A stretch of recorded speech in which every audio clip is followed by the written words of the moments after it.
እናትም ድንግል ሁለቱን ሆነሽ የተገኘሽ በሐሳብሽ ድንግል በሥጋም ድንግል ማርያም ነሽ።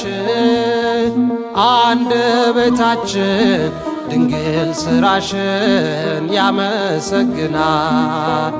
አገር እግዚአብሔር ልዕድ ክብር ብፅዕት ይላል።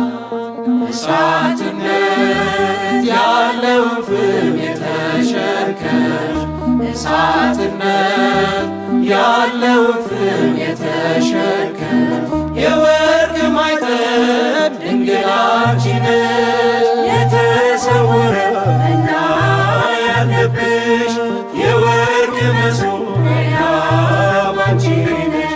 መናው ከሰማይ የወረደው አንቺ በሥጋ የተወለደው አምላካችን ኢየሱስ ክርስቶስ